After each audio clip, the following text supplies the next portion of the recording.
สบายดีเพื่อนๆและทุกๆคนมื้อนี้สิมาสอนวิธีดาวน์โหลดเกมหลอกกอนบอลเซตในโทรศัพท์และจะมาสอนวิธีใส่ข้าไม่ตาย3ทาและสิมาสอนวิธีแบ่งเป็นสเปอร์ไซยาสามารถลินด้วยโทรศัพท์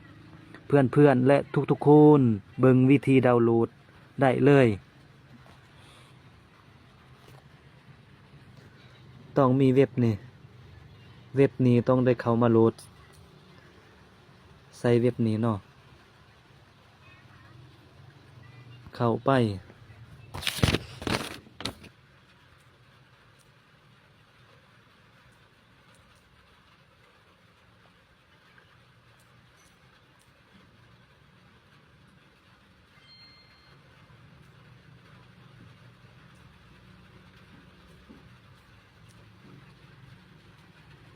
มันจะเป็นหน้าตาแบบนี้เนาะหน้าตาเนาะของข้าพเจ้านี่มันเขียนเปิดแม้นว่าข้าพเจ้าโหลดแล้วแต่บางคนยังทันโหลดมันจะเป็นติดตั้งเนาะเราจะเข้าไปเนาะเข้าไปแล้วดาวน์โหลดให้มันเต็มแล้วติดตั้งเนาะเว็บนี้เนาะติดตั้งแล้วเนาะเราก็จะปัดออกเนาะ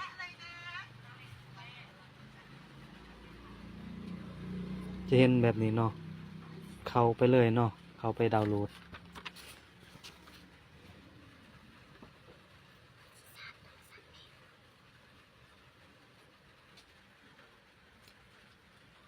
พิมพ์ใส่ชื่อเกม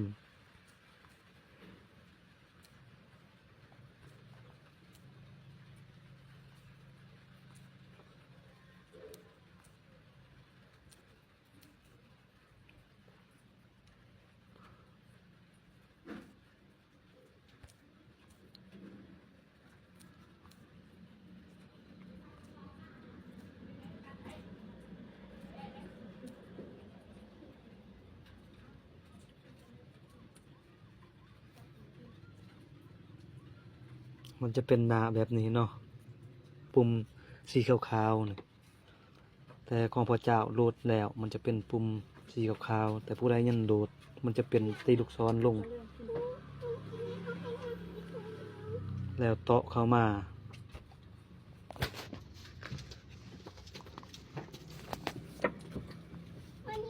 แล้วเราโดดเนาะ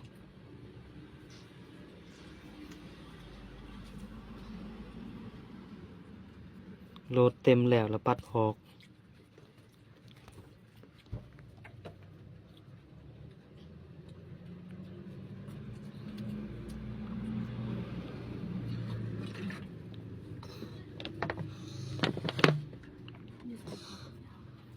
เป็นตอกาคนในเตาะเข้ามาเนาะแล้วเขาตีลูกศรลงเนาะเวลาเขาโหลดแล้วมันจะเข้าบอลตีลูกศรลงGAME เนาะเขาจะเตาะเขาเนาะมันจะเห็นหน้าตาแบบนี้เนาะดาวน์โหลดแล้วเขาจะเตาะเขาเนาะ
ดึงแล้วก็แห้วข้ามแห้ว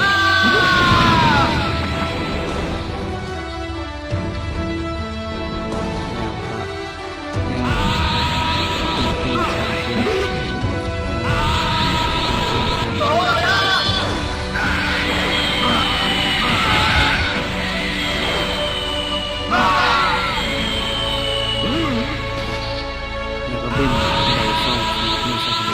convencido, ¿oíste? Justo lo mejor de ti.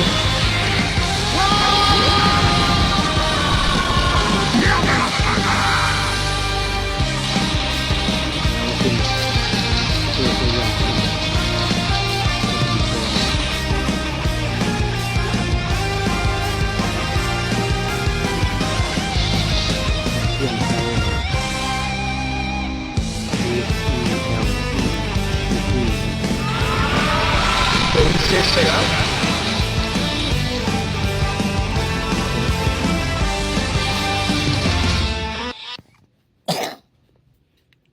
Dạ sai không?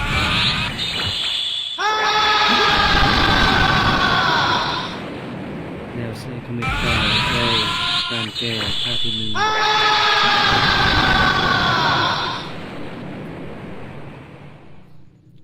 แก้วไปมาการแก้ท่าที่สอง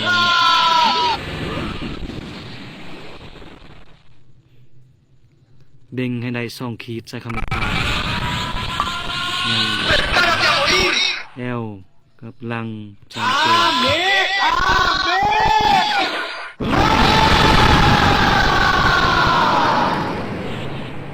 เราจะกลับหลังคืนเนาะเราจะกลับหลังแล้วมากดบอลต่อ H E L E C T เนาะกลับหลังกด Como pueden ver, aquí estoy จะกลับหลัง normalmente. คืนเนาะ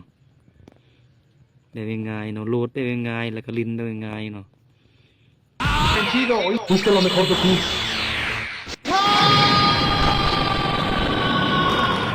หมดเท่านี้เนาะวิธีสอนลินแล้วก็วิธีดาวน์โหลดเกมละครบอลเซตเนาะ